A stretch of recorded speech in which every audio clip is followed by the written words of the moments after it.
The opinions expressed in this podcast are solely those of the participants and do not reflect the opinions or beliefs of Marshall University, Marshall University Libraries, the Department of English, the College of Liberal Arts, Marshall University Film Studies, or HerdCon. Hello, everybody, and welcome to HerdCon's Book Chats, where we read books and we talk about them. I'm here with Meghan Sexton-Harness, and we're going to close out our horror season today, or whenever you decide to listen to this, or watch this, or wherever you're getting your this podcast from. And so we're doing The Haunting of Hill House by Shirley Jackson, and here's a little intro. Here's a little bio of Shirley Jackson. So, Shirley Jackson was born in San Francisco in 1916. She first received wide critical acclaim for her short story, The Lottery, which was published in The New Yorker in 1948. She is the author of 6 novels, including The Haunting of Hill House, We Have Always Lived in the Castle, and The Sundial. 2 best-selling family chronicles, Life Among the Savages and Raising Demons, and hundreds of short stories, many published in 5 separate posthumous collections. She died in 1965 at the age of 84. Yeah, have you? I believe The Lottery, which is had you read The Lottery at some point in your life? No, this was the first Shirley Jackson I've read. Oh, really? Yes. Okay. The Lottery. I don't want to spoil anything, but it was. I believe it was published in The New Yorker in 1948. Yep. Yeah. You just said it on the bio, and I believe I think it has been it's gotten the most letters to the New Yorker way back then. I don't know if it's still the case, but I think it either is or had been for a long time the most letters and responses to that particular story. So it's certainly something that a writer who really kind of known for horror and having things that really can hit on some broad appeal in a lot of ways. And she's an author who, her novels have been adapted into films numerous times or series. Some of them may be a little fluid on maybe an adaptation or inspired by, but there's obviously a wealth of work, and there's been a lot of kind of biographies about her. And there was a film, I believe, in 2020, a dark time for us all, but it was about kind of a dramatization of her life with her husband and all the drama that went on with that. So, and she certainly won. I think she certainly won. She was a popular author in her day, but as time has gone on, her kind of reputation as a horror writer, of really psychological horror, and her kind of reputation as a literary author has really grown in the years since her passing. I was going into this very hopeful. I love ghosts. I love haunted houses. I love books that take place in a single location. Mm-hmm. But I was scared. And I wonder if I would have gone in with a different expectation if it weren't for the hype around the book. Yeah. And like I said, I have not seen Netflix's adaptation, but I have seen film adaptations of this. So I kind of already knew the basics of what was happening. And I don't know. I can't tell you a single part of this book where my heart raced or where I felt anxious. Mm-hmm. But I did finish it all in one day. Yeah. So it's a quick read. Yeah. I think last year I'd read We've Always Lived in a Castle, which is about something very, very bad that happened to a family and the aftermath of that. And then the remnants of that family in the town. They live in a small town, and they're like the hot gossip or whatever because they're weird and all this stuff. So yeah, it's hard to kind of talk. It's hard to kind of talk about these books without kind of giving certain things away. But I think in certain ways, these are her kind of writing is. It's not a lot of I'm not scared, but I'm more horrified by it. I think I was so irritated by the main character that I couldn't get past it. Okay. So there's a character, Eleanor, and it's largely the point of view is from the story is told in third person, but it's from her perspective. Basically, we get her mindset and everything, and so I always found myself to be very sympathetic to Eleanor, despite her considerable flaws and frustrations. I just thought she was incredibly irritating. I thought she acted like a child, and she's way too old for that. And I felt like everyone around her also treated her like a child. Not just her family, but even once she gets to Hill House, everyone who's also staying there and studying there is like, oh, Eleanor, oh, sweet El. And I just didn't do it. I think if there was a character in the book I liked, I might have been more horrified. I did really enjoy this idea, though, that the house was built off angle. And I was like, what would that look? Because I'm not sure that I would even notice, but they talk about how you wouldn't notice. Yeah. That things just oddly don't line up. So I did like that aspect of it, and I could see how this would be horrifying. But also we get a character later in the book who is even worse than Eleanor, in the exact opposite way as Eleanor. Yeah. Well, I think it kind of reminds me of, you have this, I think it's this kind of, it's the end of this comes out in the end of the 1950s. And the sense of maybe, in a lot of ways, a good economic decade for the United States, if you skip the racism and sexism and classism, but generally, there was a lot of that going on, but like economically, like we had the stuff that we should be happy, life was more comfortable maybe than it had ever been. And even in those moments, I think that kind of highlights those who are not able to have that, the way that they're trapped. I think Eleanor as a character is a frustrating character, but she's a character that I ultimately want to kind of root for, because she has been, and I think it's just the kind of thing that she was basically like an example of us, for whatever word, kind of a sandwich generation type person. Like she was the one that had to take care of her dying mother, and it took up so much of her time, so much of her energy, so much of her life.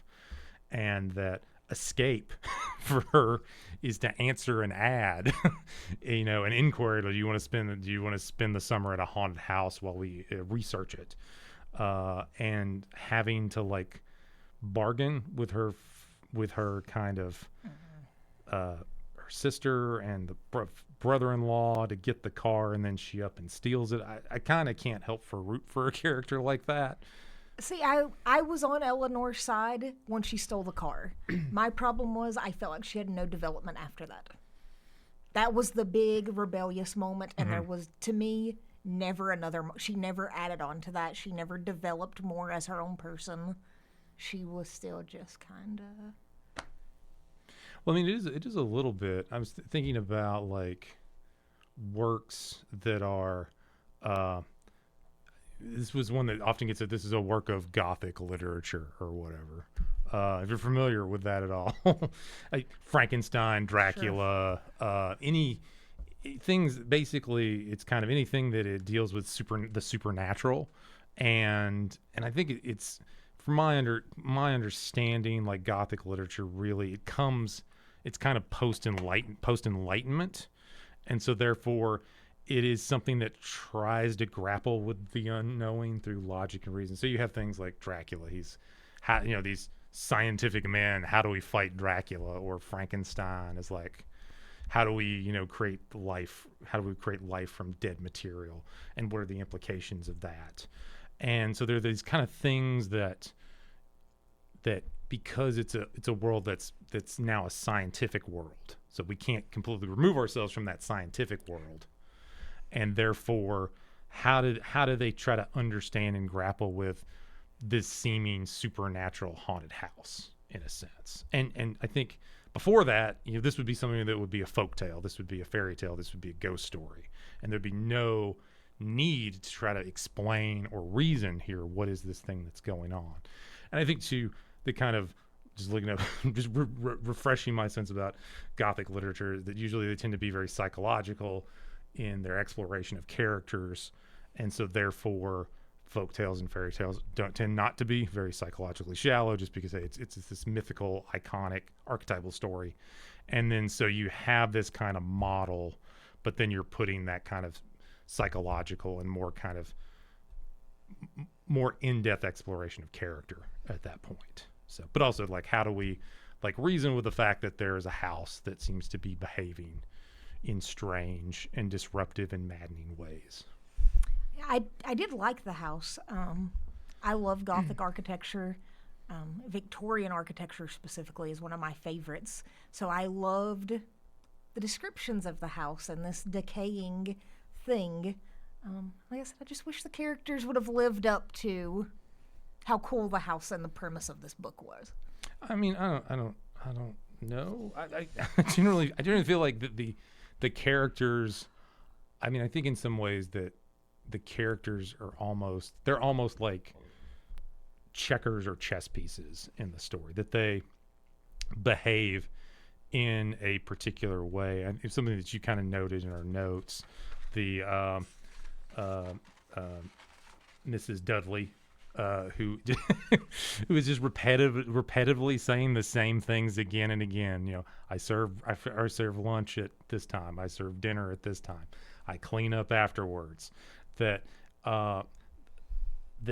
also, like, it is something that is kind of chilling and uncomfortable, but also completely absurd and hilarious.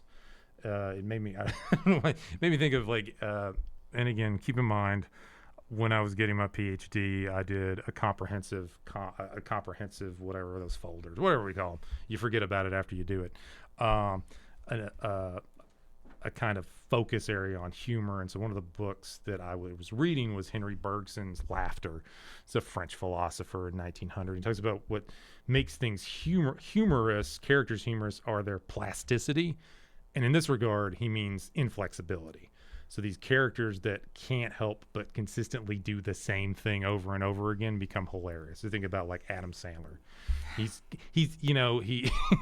and Adam Sandler, I think, knows, like, not this may be the only podcast I ever talk about Adam Sandler and the Haunting of Hill House, but Adam Sandler, he's got some anger issues. He's got some anger issues, right?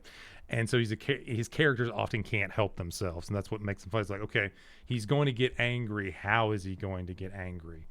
Eleanor is ultimately unhappy and always thinks of herself as an outsider. So how is she going to make herself an outsider to every group and alienate her? And I also think in some ways there's one of the other pioneering Charlotte Perkins Gilman. This is a Charlotte Gilman Perkins. But the yellow wallpaper, that there's this sense of this woman who's very ill, and it is made more ill by the treatment she has been given by her husband and the male doctors. That life, being a woman in the 19th century, early turn of the century, makes her sick, and then the way they try to treat it makes her sicker and crazier. And so I think this is also something I'm thinking about, like in what ways Jackson is referencing kind of other kind of stories with Gothic qualities and stories with protagonists that are trapped in some way. Because Eleanor's constantly, we do have some kind of like, I feel like when she's on the road, it feels freeing. It feels liberating. She's driving by herself. She's going to go get a coffee here or something. But she has to stop. She has to sit down. And then ultimately the old things kind of creep back in. The old paranoias, the old discomforts. It's the, I don't know whoever said it, but wherever you go, there you are.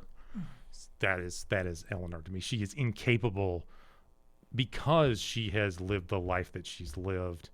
She's calcified and is unable to break out of the mold that she has set in. Yeah, I think there's even a point where Theodora paints Eleanor's nails red, and Eleanor like throws an absolute fit because red is wicked. Mm-hmm. And it was just moments like that what can you do for someone who doesn't want to help themselves? Well, I mean, yeah, I mean, I think it is, that is, I mean, it is the frustrating thing, but it is also probably representative of the time period that it's coming out of. We live in dark times now, but I'm glad they're not this. Yeah. Yeah. I will say I did like the subtle nod to sapphic relationships. You think so? Oh, yeah. I didn't get that at all. What are you talking about? Oh, you know. Yeah. Those crossed in love sisters who brings her companion to live at the house, but then leaves the house of the companion. Totally not lesbian lovers. Absolutely not. And then you had Theodora, who talks about her roommate. Mm-hmm. Yeah. And then when asked if she's, are you dating? She like anxiously giggles. So I was like, you're kind of gay, huh? Yeah, it's hard to miss. I think it's hard to miss that, and I think it's easy to see how Eleanor is excited by that presence, and then ultimately annoyed by that presence. I think that Eleanor was just a little horny the whole book. Oh yeah. I mean, I think there's a lot of things like this, the odd kind of proximity of, they're in the room next to each other, they share a bathroom. She also does it to Luke too, though. Yeah, I think she's curious. She's trying to figure things. Like she's been seen simply as a kind of a nurse, a kind of live-in assistant for her mother. She has no sense of her own identity, and so she's there. And I think it's uncomfortable for us. It's one thing to be like, that's a 16-year-old figuring out who they are, or a 20-year-old. But when it's someone who's 32 who for some reason says she's 34 at one point, doesn't know why she's adding years, that it is. And I think, people at all sorts of ages go through changes, and perhaps they are uncomfortable. I think seeing someone evolve and change and grow and fall apart is often an uncomfortable thing. And it certainly, this does feel like a novel that grapples a lot with the notions of discomfort. Yeah, for sure. You were talking about how Eleanor, for some unknown reason, lies about her age. Yeah. But I also thought maybe I missed something. I was listening to the audiobook and following along in the book, and I was so confused. So Theodora and Eleanor have like that falling out in the middle over the chalk being on the wall. And I was so confused where Theodora's problem with Eleanor came from. Like, to me, this was the first time I had seen any sense that they didn't get along or like each other, and then it was just so in your face. I was like, is Theodora joking with her? No, they're actually mad. And I was just very confused where that came from. Yeah. I mean, it seems like that. I mean, I think for, a part of the novel, everyone seems to be like behaving, like we're getting to know each other, we're friends, let's go have adventures, let's sit, and so it is this kind of subterranean thing that pops up because these two are complete opposites. Yeah. One of them is, one of them wants to be the center of attention, and the other one is a wallflower. And the wallflower is annoyed at the person who wants to be a center of attention, and vice versa. But also, like, she, it's one of these things. It's a little bit of a single white female. If anybody's seen that movie where Eleanor wants to be Theodora, and probably wants Theodora. Oh, for sure. Yeah. Absolutely.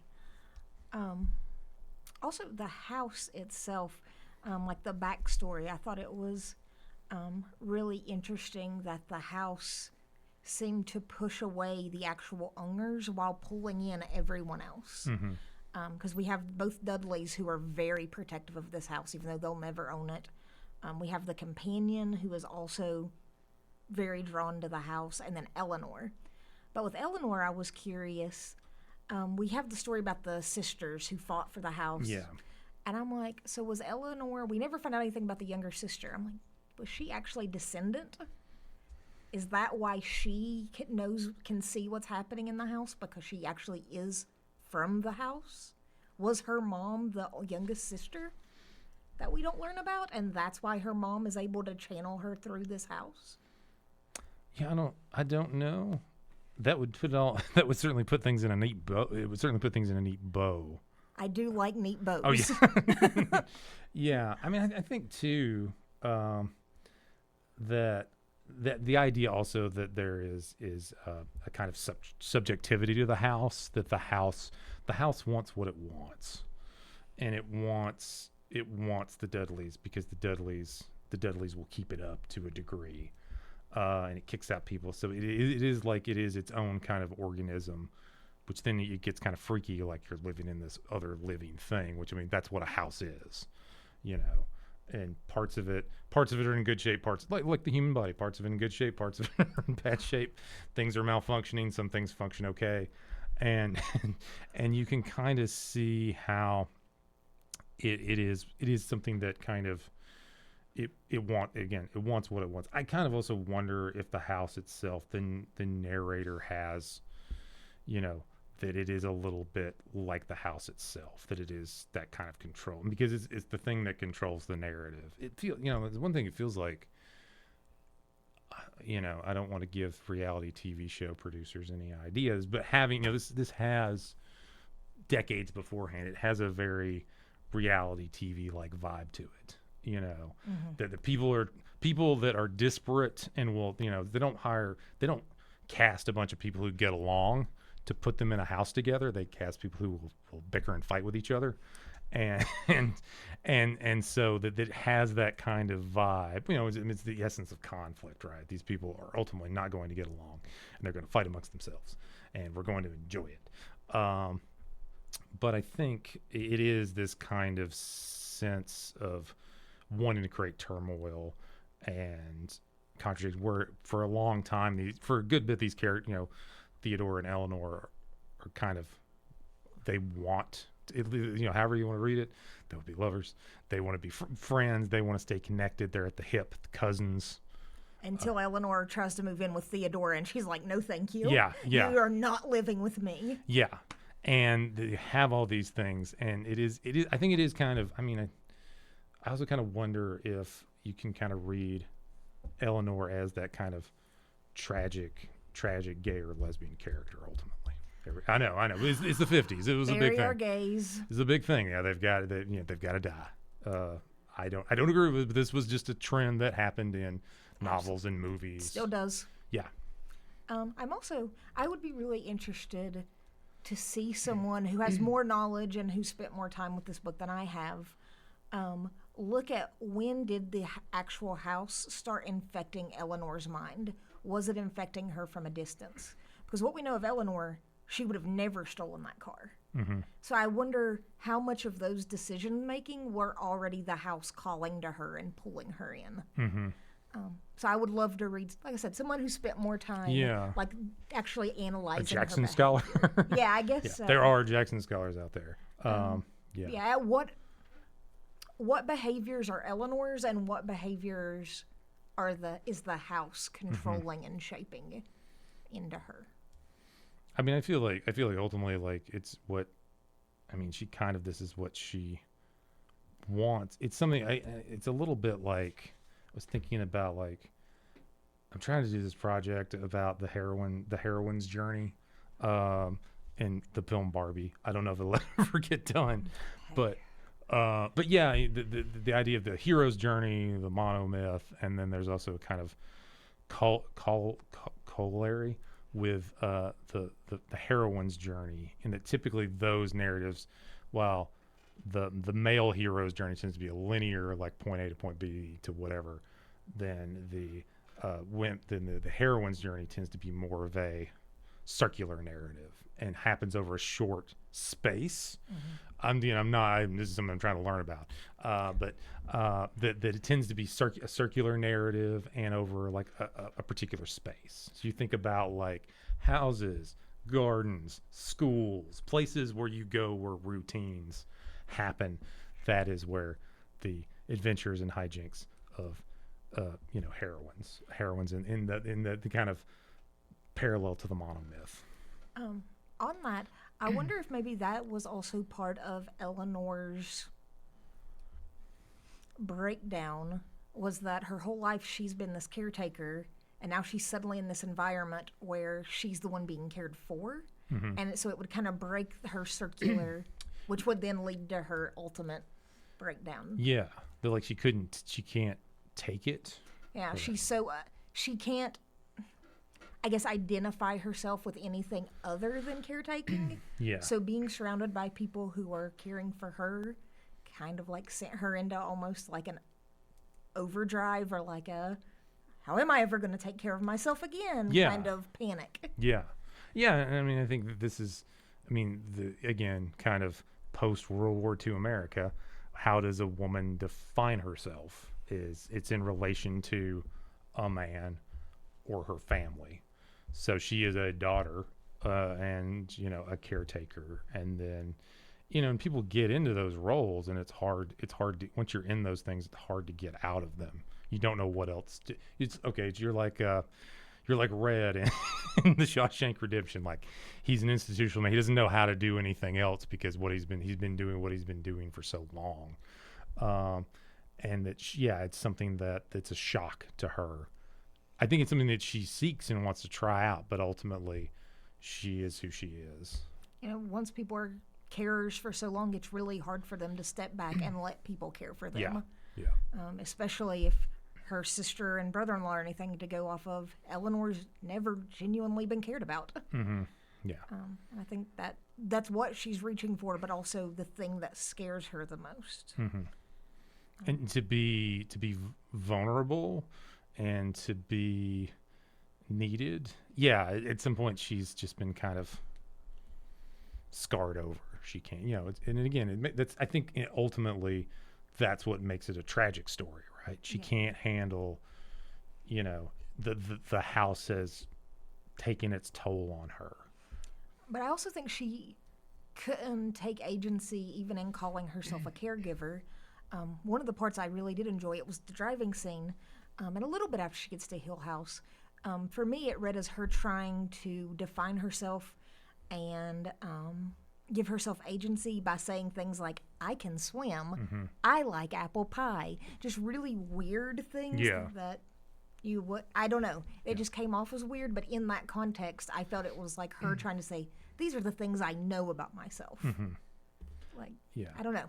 I don't know if that makes sense at all, where I'm getting that idea. You were also talking about like the infantilization of Ellen, and just like every character in a way is kind of infantilized, and it's got that return, like the house is some sort of like return to childhood vibe to it, and just how I guess in a lot of times how frivolous their conversations are about things, even with Dr. Montaigne, and that it just everything seems positively. Yeah, it is this like very disconcerting return to childhood or the womb, or something like that. And then you have my little question there: are we all not but infants in the face of the unknown? Yes. Yeah, I think that seems to be a pretty. Yeah, I think that nicely sums things up. I mean, the final thing I was interested in, I have never seen anybody mention it. Do you know where Shirley Jackson grew up or lived specifically? I think she was grew up in California. I always feel like there's a strong kind of Northeast vibe to her work, and I believe her husband taught at a school in Vermont or New Hampshire. Please, we need to make corrections on that whenever this comes out. But yeah, she was very much a, the typical kind of stay-at-home mom, and also intellectual, and would have, be part of intellectual parties and gatherings. And so she's doing all this writing and literature and being a wife in a small town. So you can understand how that could be stifling. For sure. For me, not in the traditional Appalachian sense, but the descriptions of Hillsdale were very Appalachian to me. I felt myself very much connecting to the people in this town, even though they're there for a very short time. Also, the bad roads. Welcome to Appalachia. But this idea that Hillsdale is a place people leave and not come to. Mm-hmm. And then the woman working at the diner says, would I be better off somewhere else? And I don't know how many people who've grown up in Appalachia who have had that same exact, sure, it's not great here, but would I be better off somewhere else? Yeah. So I just kind of got, Appalachian vibes Mm-hmm. just from that setting, and then like the Dudleys being like very hesitant with outsiders, if that's more than the Hill House and more of a cultural weirdness in that area. I say that as love for Appalachia. Yeah. I mean, I think I don't. Yeah, it's not necessarily clear where.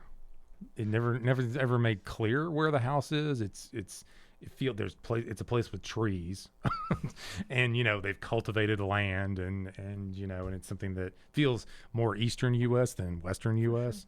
And there's at least one hill. There's at least one hill, and there's a big house And bad roads. and bad roads, and yeah, it's. I don't know. I mean, I think it could. I don't know. There's nothing that ever. I'm sure there's anything particularly Appalachian inclined with Jackson, but at the same time, I think it kind of hits on that sense of like being in a stifling, rundown kind of place. Absolutely. Which this feels like this gets into like lizard. Well, I was thinking about lizard brain stuff. This like primal thing. This like rural place and bad roads, and just it is like this mythical. I mean, again, like we live in Appalachia. It's a very real place to us, but it has that kind of, it has that kind of folktale, almost fairy tale like quality to it in the way it's described. I feel like even then, if this is an Appalachian kind of reference, it's very similar to what we're seeing now with Appalachia being really popular, but in a very sanitized way. Yeah. It's all don't whistle at night and ooh, the cryptids and all the creepy.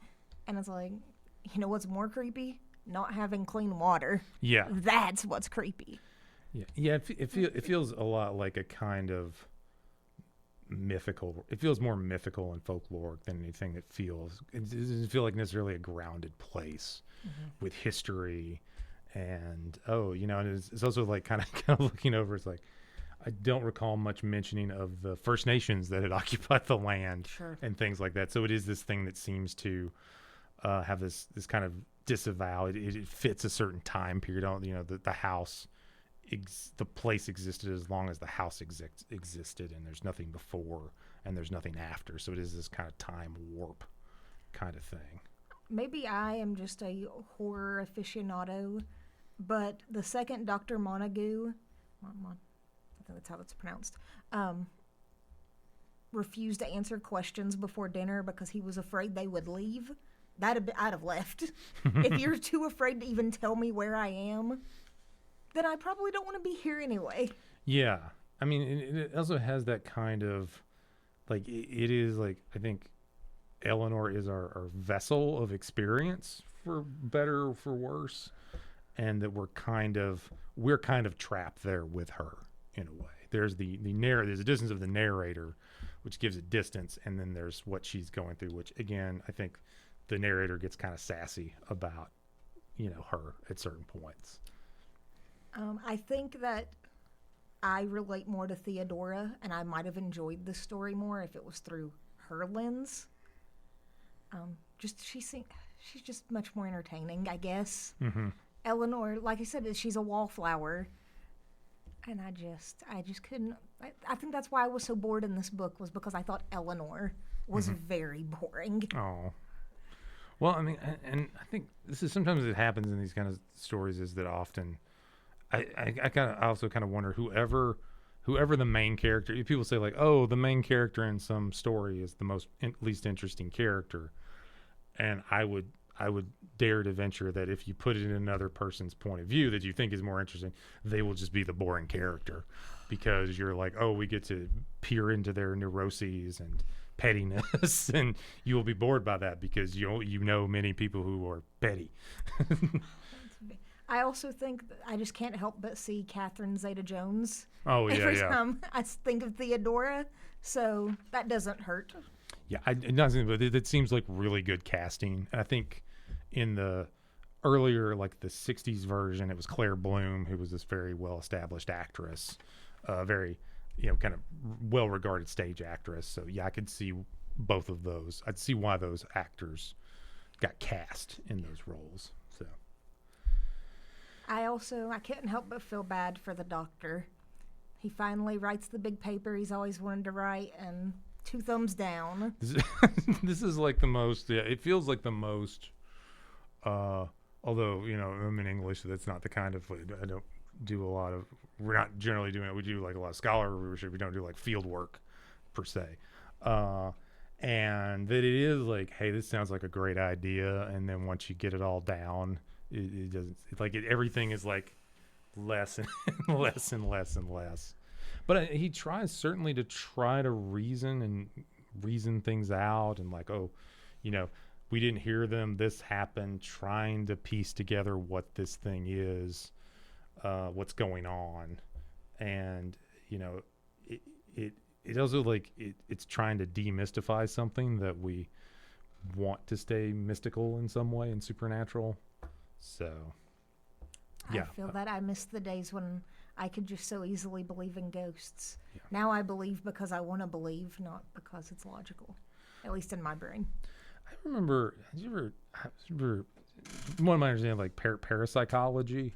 I took a class here about. Was it like trying to like as best as possible scientifically explain ghosts and things like that, or those kind of phenomenon, or we in the class I took, we didn't say ghosts weren't real because you can't disprove the existence of something. You can't disprove a negative. But we did look at cases both that are still.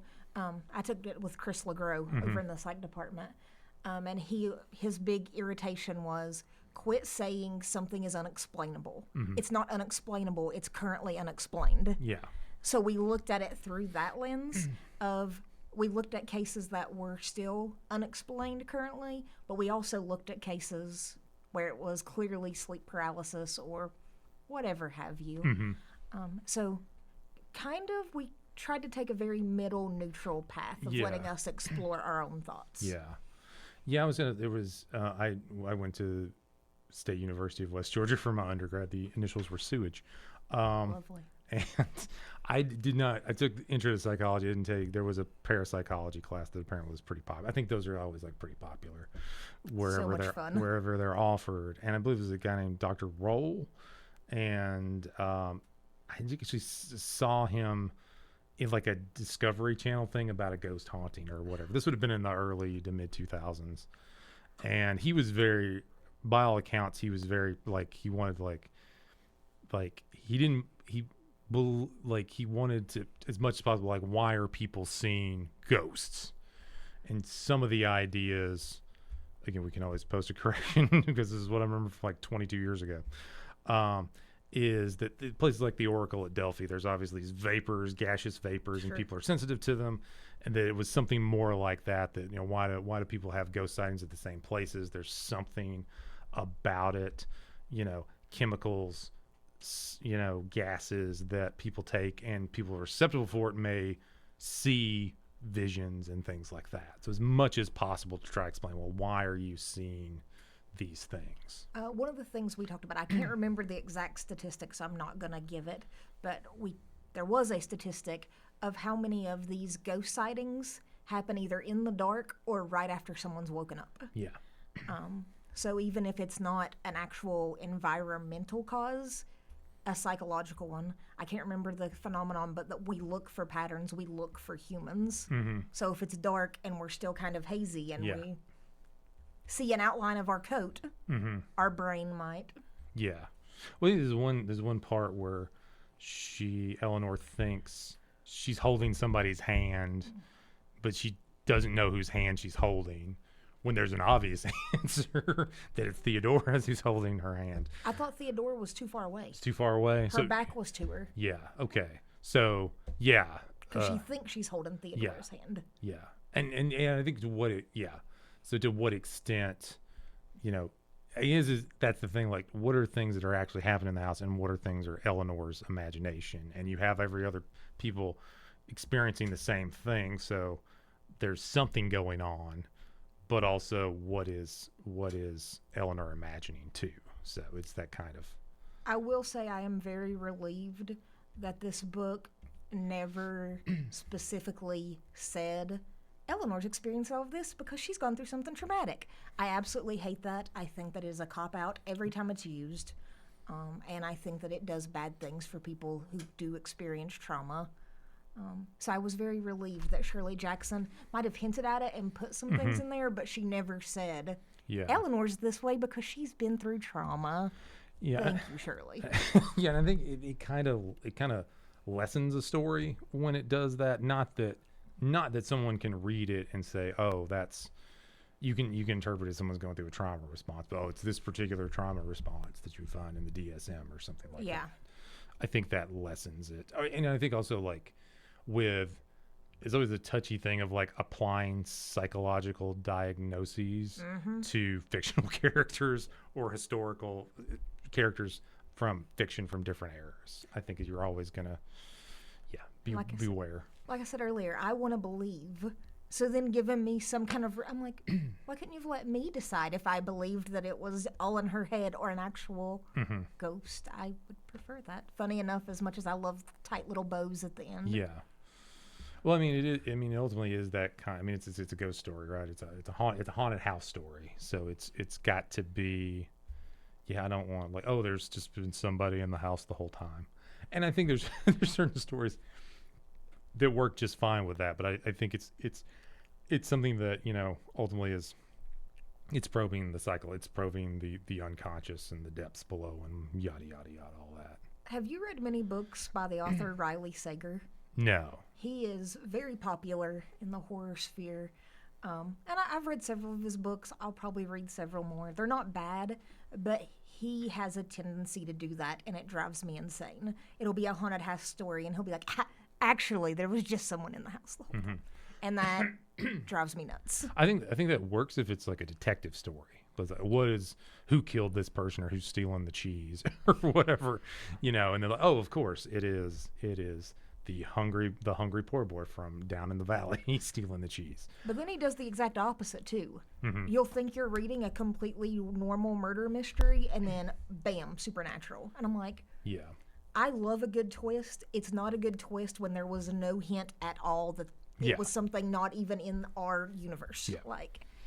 So I like Riley Sager, but also he does the thing that Shirley Jackson avoids, and I appreciate her for it. Yeah.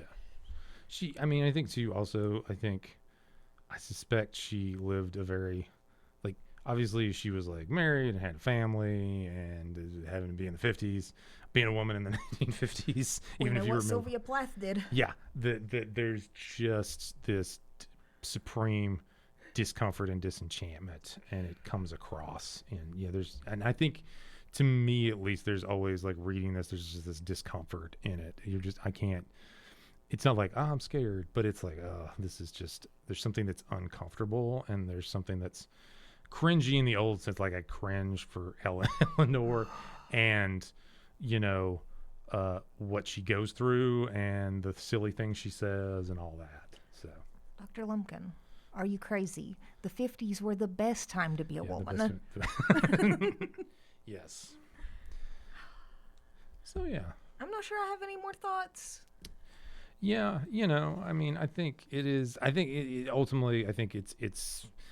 We can explain the plot, but it is certainly something that it is a mood, it is a tone, and I think, and very much. You were talking about Stephen King did the intro. I think a lot of horror writers really love Shirley Jackson. She's very kind of fundamental to horror, to our modern conception of horror. I think that also set me up for disappointment, because I was like, oh, Stephen King really likes this book.